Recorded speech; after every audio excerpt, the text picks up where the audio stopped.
Hello, everyone, and welcome to the Brownstone. I'm your host, Dr. Michele, and you're listening to Numbers Don't Lie, where you learn to get out your feelings so you can make the best decisions for yourself, your family, and your business. Well, y'all, this is actually a very special episode because I have another Black woman data scientist in the same space at the same time. What are the odds, huh? You get to join in and see this history making moment in action.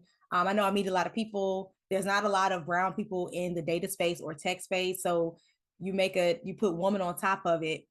We're the only one in the room many times, but the fact you get two at the same time, you definitely want to tune in. And this is actually a great opportunity for if you have young people that are interested in math or science. This is an exposure opportunity as well. We're going to talk about what we do, how we serve our clients, but this is a cool career path that we want more people that look like us to come on in. So let me introduce my guest, Tamika Smith. I met her, it was one of those things that we both happened to be at the right place at the right time.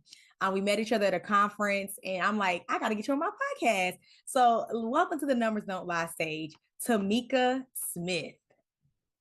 Thank Hi, you, Dr. Tamika. Michelle, for having me. I'm so excited to be here. I'm excited too. So, let's go ahead and dive in. Tell the people about yourself and how you got into this field. Sure. So I am a data scientist. I've been in the data analytics space for about 10 years. I am a graduate from Howard University where I received my degree in mathematics. At the time, I had no idea what data was or that it existed. But during the course of internships, I was placed with the actuary and then I was placed with coding. So I thought I was going to be a coder originally, but then when I graduated and I was started full time with them, they started me in this analyst position with a call center. And so they figured I'm in math. I should be able to figure out numbers because they data analytics was new to this particular company in this particular department. And so I literally stumbled across this concept of data analytics and how it could be valuable. And I started with that team with the call center. The enterprise analytics team manager got wind of the work that I was doing, and I was NBA drafted to her team. I had no say so.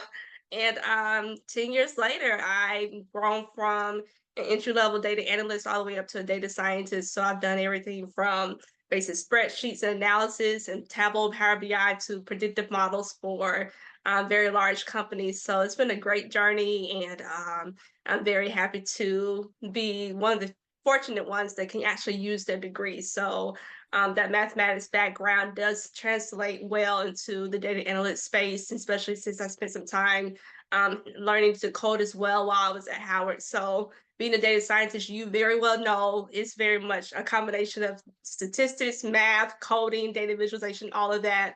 And I just happened to be well prepared for it, and I thoroughly enjoyed it and given that value. So that's how I ended up in the space. That is so cool because I actually started, I thought I was gonna be, well, I did do it for a little bit as a math teacher. So when I went to school at North Carolina Central Really? University, my own HBCU, Come on now. I was in secondary mathematics education. That was my concentration. So you had to pick a concentration at Yeah. Howard. I didn't know which one. So that's why I did like actuary. I studied a little bit. I did coding a little bit. And then I landed on secondary education. So I took the practice exam. I was certified to teach in DC, but I was like, I don't want to be a teacher, but if I can't get no job, I know they're gonna need math teachers somewhere. So that's crazy. I didn't know that. No, that's really cool because I'm the same way Tamika said, she's like, I didn't necessarily know about this field. I didn't either. The only thing Mm, I knew that I liked math, I was good at it, and the only exposure I had was math teachers. And so I mm. started there, and then I went to a summer program. That's when I saw, because I had not yet taken statistics. It was a part of my, curriculum. Had to move some Yeah. things around. I didn't end up taking it to senior year, but before senior year, there was I went to this program and I got to see the statistics group present because I was in the number theory group. We was in Yes. there lost Wow, the girl, whole you was summer, smart, girl. smart. No, Just we was like, lost. what is going on? But the statistics group, it was so cool to me and it made me very excited. So I went back to school. This is a nerdy thing y'all probably gonna hear me say. I went Wow. back to school and I was so excited to take my statistics class. And I tell you, I killed that class. I loved it. I love my book. I let my friend borrow my book and she lost it. Girl, I was so mad because I love that book. I loved it. And so, but at this time, I still didn't know about data science, but data science and all this, it was still very new. So Yeah, this is like over yeah, 10 years ago. So the field is right. blown up. And like you said, most people enter it into it coming from math and statistics. So like it all fit in there. So like when I landed into Mhm. it, I'm like, okay, I started as a data analyst. And Okay. then once I started full time, I was like, oh, we're going to move you to this data science position. It's pretty much what you already know how to do. So I'm like, okay, whatever. Like, I don't really think it's that big of a deal. But now that Mhm. I hear where the field is going, like data science field is predicted to grow like 30% over the next Yeah, few years. So I'm yeah. like, oh, we're positioned at the right place at the right Yes, time with the right skills. with the right skills. Oh man, I love that's that. awesome to hear your story. And you said something that resonated with me. Ah, geez, was it the degree? No, statistics. So like that's like what I sucked in the most. So a lot of the other stuff came, the like all the calculus work and theory. But when I got the stats, I was like, if I gotta do another T test, Z test, and remember which one is which, that was a struggle. And then that actually was a key piece in like the actuary piece and having to take the exams. It was like my least favorite subject. So you have had an opposite experience of like that was like something that like really motivated and gave you energy. I'm just like, okay, well, I know who to pass the stats work to because like, okay, I know I got to do it when examining the quality of these models and the performance. But yeah, I'm very glad to hear you had a positive relationship with stats. Yeah, I do it every day. I legit was just doing something the other day. I feel like this conversation taking a turn. We're gonna get to the how apply to your business in just a second, but this is the power of exposure. Yes, Like both her and I, we didn't know this field existed, even though it was new. Like careers that use math, you unless you know someone that does it, you're kind of just only know that one or two things. And so, right. like, oh, I can teach, I can be a professor, I can like that's kind of limited. But I'm like, it's the world is so much bigger than that. Yes, it But is. I don't know where I was going with it, but I'm very excited that we are both here, that we had similar experiences, and we found ourselves here, and we can open the door to the next Black woman that wants, a Absolutely. brown girl that wants to come to this field. So I'm just so Absolutely. happy. Yes, I'm happy to be here too. I when we were at the conference and I heard your name mentioned that you were data scientist, like, where is she? Where? There's another data scientist and she's black. I gotta meet her. So yeah, I had the same sentiments because again, it's not I mean, in my experience, I've been like, I'm just now have had experience recently where like there's another black person and like Hmm. two black people that were also like data science level, but they were men. So I Hmm. still like trying to find black women like on LinkedIn. I came across a woman who was a cybersecurity data scientist. I'm like, tell me Wow. about this. What is this? And she just deals with cybersecurity data. But yeah, it's such a thriving field and there aren't many of us, but we very well know black women are smart and capable of getting the job done.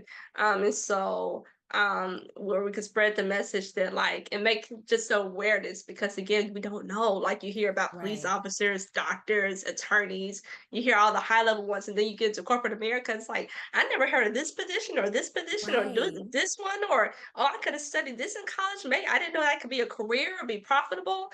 So, Hmm. exposure makes a world of a difference. It absolutely does.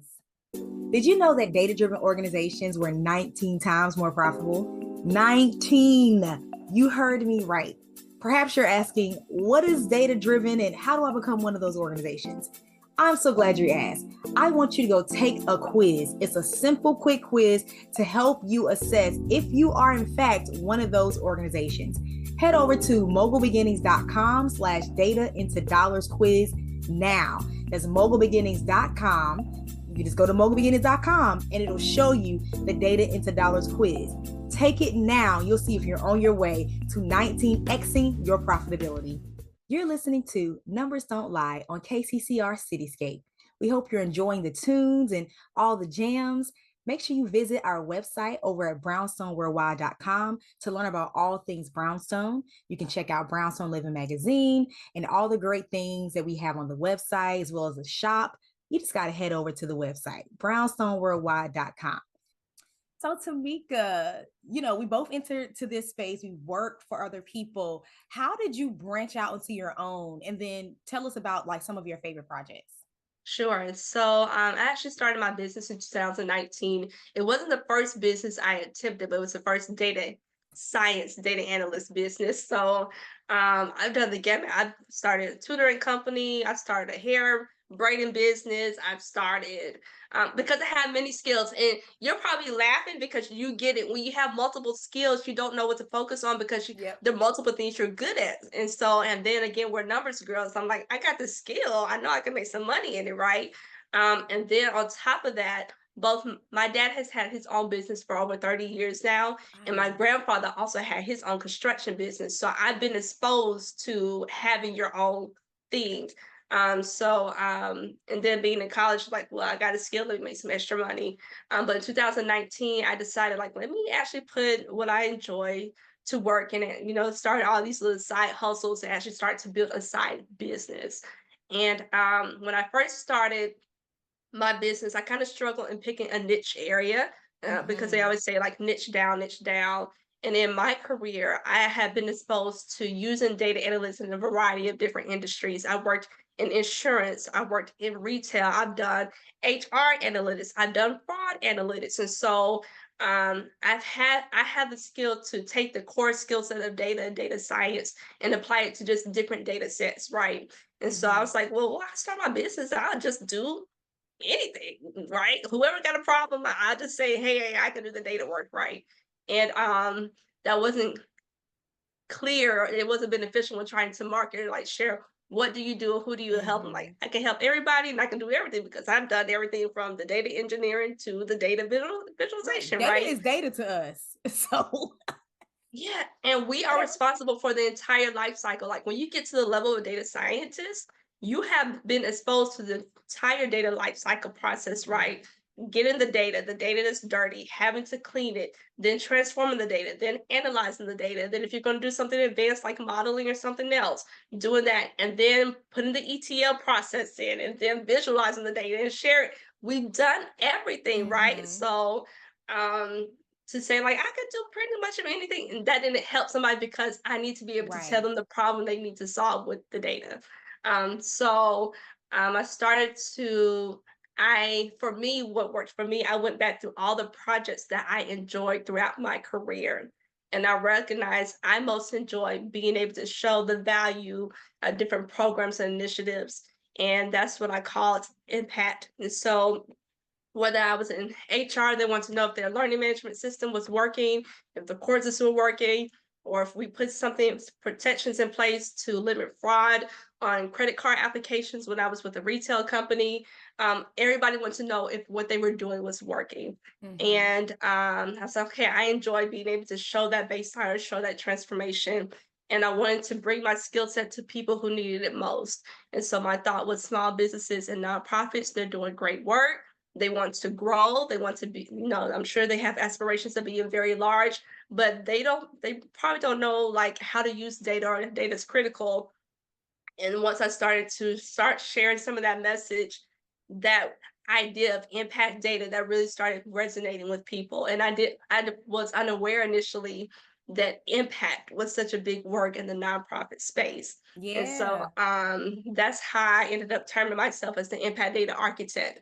I help organizations that are delivering impact measure impact so that they can prove their impact and validate their value. So whether they're trying to go to their board to prove to the board like we need continued funding or we need more activity or we need more support, or if they're going after grants, or if it's a small business, it's service based, and they're trying to go for corporate contracts or government contracts. Oftentimes, those larger organizations are asking for data, but those Yes. executive directors of nonprofits or those CEOs of small businesses, they're so focused on trying to build, build, build. They aren't thinking about data. How am I tracking that? How am I measuring that? How am I going to show that? It's like, hey, somebody's going to ask for that. And when they ask Yeah. for it, you want to have it in advance and you don't want to have to play catch up.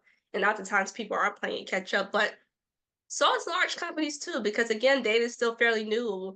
Even in my most recent career positioning, they're still trying to figure out how we're going to use data or let's figure out strategic roadmaps. So I like to tell smaller business owners, those leaders of nonprofits, like, don't feel bad that you're playing catch up. A lot of these companies are playing catch up too. I just need you to know, like, I don't expect you to be an expert in data. I just need you to know that it's important. Right. And then have the right resources, go after the right people who can bring some value to you. Girl, you said a good mouthful and I love it. I really think so. One of my friends that know both of us, she was like, your doppelganger is on this meeting. And the more you talk, I'm like, oh my gosh, we like are the same person. I did tutoring. I used to braid hair. What? Now I didn't try to make a business out of them, but it's funny that like now, let me just last little pop quiz. Did you do anything to fitness world? No, I didn't do Okay, that's our anything in only difference. fitness. I'm a No. Zoom instructor. That's the only difference. But I enjoy good Zoom. Yeah, I enjoy it. Like Zoom. yep. Oh yeah, yeah, Okay. yeah. I like to get that, but I never try to teach it. No, I need somebody to hold me accountable. So that's so fun and funny, but I loved how you said you started with small and went to the large. But you're so right. I think a lot of times small business owners and nonprofits, the smaller ones, do beat themselves up because they feel like they should be further along. Or I don't know this, but I'm like, no, it's a like you said, a lot of large companies. They are it's a mess behind the scenes. Like we don't Mm-hmm. see it. We only see the nice shiny websites and buildings and branding. But when it comes to like what's underserved, I'm not even just talking about data. I mean, just anything. Some of these large Mm-hmm. companies are just as a mess as yours. And yours is Yeah. more maybe because, and I don't want to say that's in a bad way, like it's a mess. I would say you're setting your foundation now. And a lot of them, they have a shaky foundation because some businesses grew very quickly. Yeah, it operated for years and didn't even think about it. So, like Didn't the even think whole about it. term of like legacy systems, legacies, that's just a key way to say that our stuff is old and we want to do new things and we want Yeah. new insights, but our stuff is old. So we have no way to do it. So now they're having to Yep. spend millions and millions of dollars because the scale in which they are now, they had to play catch up with their technology. And so, Yes. yeah, like these big businesses are dealing with it too. You're Yeah, and absolutely so that's what put that actually kind of let's we talk about the what is the little SWOT. So even though it may seem like a weakness to you, was actually to your advantage if you are a small business or a startup company or a smaller nonprofit and you have not grown to the large scale yet, putting what we're talking about into practice now or just starting where you right. are and keeping that in your brain as you grow, that's going to serve you a lot better as opposed to you're into this 20 years. I'll say 10 Yeah. years, make a little more real into this 10 years. And now you're trying to figure out, now you have a whole bunch of employees. Now you have stuff everywhere and you're trying to streamline Mhm. it. I'm telling you, even though you may feel like you're at a disadvantage, this is an advantage to you. You Yeah. start your playing field at the right place. Okay. Yes. Yes. Yes. Absolutely. God forbid, like these large companies want to do like historical analysis. Like, okay, well, let's go back 5 years. Your data is not clean enough or present enough or consistent enough for 5 years or That's 10 so years worth of data. When true. like now, like you need to know your again, boards, corporations deal with boards too. They want to know, well, like, well, what's the trends been? How do we compare to last quarter? Like right now, our economy, like, we're kind of like in this weird state before things take a shift or maybe like a Mm-hmm. downturn. Well, a lot of companies want to, how did we do? How did we fare back in 2008? And there are a lot of companies who don't have the right data to like know, like, are we doing That's so okay? Are we true. doing comparative? So if you're 5 years, 4 years into your business and like you're playing catch up, it's not that bad. It's not that bad. And Right. even if you are 20 years, still do it because that's not an excuse for these larger corporations. They just recognize we got to do something about it. So it doesn't matter how late you're starting, still do it. It's so important. It's start. Like that's really the message today is just start. Because I love what you Hmm. said. Like sometimes people want to do how we've been doing. We want to look at we call that overtime or longitudinal. You want to see, or like you said, even just compare to this time last year or whatever. If garbage in, garbage out is something Yeah. that we say a lot. If you don't have it or if it's not in the right format, it makes it hard for us to do our job. And we want to be able to answer those questions for you. We want to be able Hmm. to tell you how you've been doing quarter over quarter. We want to be able to say, oh, when you implemented this, so for all my small businesses out there, when you implemented a new coaching system or new software, this is the change. But you have to be able to have that understanding tracking top of mind. It Yes. cannot be an afterthought because I know we want to say, oh, our program has helped people, improve whatever by 30%, or we've reached this many people and this is our impact. But if you're Hmm. not thinking about that like before you implement it, it makes it so much harder for us to get those answers for you. And we don't Absolutely. we want it to be a good use of your money. Hmm. Yeah. And if you want to, that's actually probably something I'll speak to about, you do want to go back. So now it takes some work to have to listen. Now we have to go find the people who you worked with 5 years ago, 7 years ago, and we hope that they'll respond to the survey data. We need enough people to respond to it, right? So going to do that to get that baseline information, because that's essentially what they want to know. By the time they come to me, especially for those that have never tracked any type of data before, they want to know if their program is working, but then they also want to know, well, we only know if our stuff was transformational or had an impact if we know where they were when they started, but they didn't capture the Right. data when they started. And so now we have to go and get like, hey, and I had to set realistic expectations. Like, okay, they may not remember this level of information, but maybe they'll remember a ballpark, whatever. But we have to do what we can to get a Yeah. baseline set so that we can actually compare that new information we're getting current day to say this is what your impact has been from this program. And there have been some programs that have around 5, 10, 15 years that didn't have Mm, tracking, that we had to go back and do we have the right email information, or like if they were the man. corporation, we only have their corporate email address, so we don't even know if they're the same company anymore, but it had to be done. Girl. And so like this pool, so like you and I have a different lens when we look at things. And so, I'm just gonna say this. And if this is you, listener, don't think I'm trying to beat you up, but we want you to be better. So let's say when someone sends a survey to me, I'm like, oh, I can tell you did this at the last minute. I can tell you did this on a whim. And what's gonna happen is people are gonna take it and you're not gonna get what you need from it. Hmm. So for example, someone was using like a survey to get people to like I guess express interest in something, whatever. That's fine. And I was kind of like, is this it? Like I Yeah. know you need more information in this. And so what happened is the person I guess that was over it sent me an email to clarify some information. All you had to do was just ask me on a survey. You're like, so we can tell when you do things last minute. If you just like, oh, I just want to know this real quick, you're gonna get some real quick stuff and it's not going to be what you need.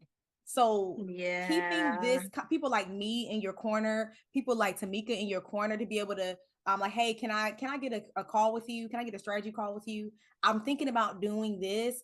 I want to make sure I'm doing it right because y'all, Hmm. it's such a disservice to yourself, especially if you're paying to get like let's say you have to do it, you're paying for ads to get it out there Yeah. and you ask these questions and it's not the right ones or it's not enough or it was confusing and now you're stuck unless you're going to pay Yeah. that money again to do it all over again. Now you wasted time and money. Absolutely. And I get it from both sides. So, for those that are like in a service-based business and they're like consultants, whatever, they have their own curriculums, they'll like try to create their own surveys to like Mm-hmm. measure impact, but they're only asking like, did the information meet your expectations? Rate the instructor. Did you learn something new? Like that's not impact. That's That's that's what not. I call outcome. That's what you did. Like, thank you for showing up today. Here's my That's a thoughts on what you did checkbox. today.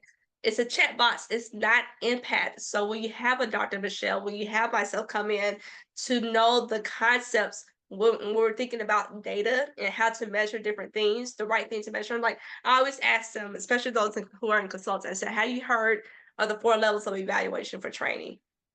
They'd never heard of it before. I'm like, okay. And then I walk them through what are those 4 different levels of evaluation. Say, okay, and you're only measuring on level 1, but guess what? Mm, 90% of you all are. But your level of impact starts at least at level 3. And I'm here to to help you think about that. Because then it's like, okay, yeah, I do need that. But they don't, their mind can't even think about like what are the right questions to ask. right. That is why you need an expert in that space. Or for those who are in the nonprofits who have been running their programs, we don't just create surveys or questions like this would be good to have. Like, no, let's actually talk about this. What action do you want to take with the information you have once the survey is completed? That's good. Okay, now let's sit down. Let's walk through your logic model because your logic model tells me the actions you take to make the impact that you're telling these donors, these foundations, whoever. Now that we have all of that information, now I'm going to bring what data looks like to answer these questions with the outcomes and actions you want to take. That concept, that processing, they don't have. And again, I tell them, I don't expect you to have that. You can try to do this by yourself, but there's a reason why we have scientists behind our name. There is a science to this, and Yeah. it takes some work, and it takes some exposure, and it takes some training. Yeah. And if you don't have that, you're just going to get surface level data. And if you don't have the right data to take the right action, then your actions are going to be horrible. But Yeah. we want you to be data driven. And if you're going to be data driven, you want to have the right data driving you. Oh, that's good. I'm so glad you look. We might have to make this a ongoing series, girl. I can talk about We this all day. Okay. we can. This has been phenomenal. I'm so you said so many things, and I hope this has helped you. And if it has, definitely just drop a comment, Mhm, send us a message on brownstoneworldwide.com because we want to know how this has helped you because I know this is probably very new for a lot of mhm, listeners. Like, when when I started doing this for a business, and like you said, I didn't start off here, but I'm like, well, I'm good at this. Let me just mhm. see where it goes. And I think it's a good sweet spot when you start talking to people that you work with data, that's kind of your superpower. That's how you help people with their productivity and their profitability. It's very Mhm. foreign. And I'm seeing people get it now. So at the conference we were at, people are Yeah, starting to get it now and understand like data should be behind every decision you make. But if you're listening, this is probably really new. Listen again. yeah, Go, reach out to absolutely. one of us. So Tamika, go ahead and tell them how they can reach out to you. Sure. So I am on Instagram. And my Instagram handle is my business name, Perinorm Analytics, and the Perinorm is P with a Paul, P's and Paul, ERRYNORM Analytics, ANALYTICS. If Perinorm Analytics is my Instagram handle, and if you want to email, you can email info@perinormanalytics.com. Yeah, so reach out to Tamika. You can also reach out to me. You can find me everywhere at Mogul Beginnings. That's MOGUL Beginnings on all social. You can Google, honestly, you can Google Mogul Beginnings. You can Google Perinorm Analytics and we'll come up. But if you know that you want to do some new products, some new services, you want to measure your impact, you want to go out to funding, you have to have conversation with stakeholders. You don't wait. Satisfaction surveys, like don't wait. You can try Mhm. doing your own, but I'm You can telling you, try. just getting an hour or two of our time will be so transformational. So reach Yeah. out to one of us. And then I'm excited to hear, like, hey, I heard you on that podcast episode. I want to hear that. Okay. Tamika wants to hear, like, oh, for real? We want to hear that. Absolutely. Our brains think Absolutely. differently, and we want to use it to help you be more profitable and productive. Yeah. It's all about being of service to people because with the economy changing, the landscape is becoming more competitive, period. Mm-hmm. And for those that are making an investment into your company, whether that's a big client, whether it's a big grant you're going after for, now they want to know what is the ROI on their investment? What's the Yep. ROI? And if you can't measure and prove that, testimonials used to work, but there's so many people now. So you had to be able to stand out and say, not only do we have testimonials or feel good stories, now we actually have numbers, we have proof, we have information, we tracked our impact over time. And that helps you to stand out above the rest. And you want to be able to tell that story because not only can you use it for just that one client, but now since you have the story of success, you can use that when you're on advertising on social media. Yep. You can use that on YouTube. Like you could put that impact in so many places for so many more eyes to see it. It should be on your website.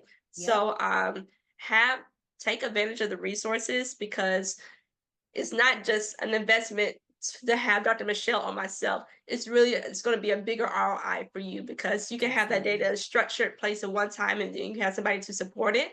Or imagine like having Dr. Michelle or myself to speak and tell the story of your data. Oftentimes people will have their data, but they don't know, I can't tell what this is telling me, or I don't know what to say. If we can tell the story and sell your information, that's a done deal, when trying to close something. So if you have something of value that you know is going to impact your community and you want to um, scale that, it's a good idea to make sure you have data backing that up. I love that. See, y'all heard it. Mhm. You hear it from me all the time. Now you hear someone's echoing. Reach out to Tamika at Perry Norm Analytics on social media. You can just Google that as well. Find me at mogulbeginnings.com. All Things Mogul Beginnings. And then make sure you check out brownstoneworldwide.com. Mm-hmm. We got so many great things. I mean, so many good things happen over there. So make sure you check out brownstoneworldwide.com. Thank you guys for tuning in to another episode of Numbers Don't Lie. I hope you have a fantastic rest of your day. And until next time. Thank you. Thank you for having me. Bye bye.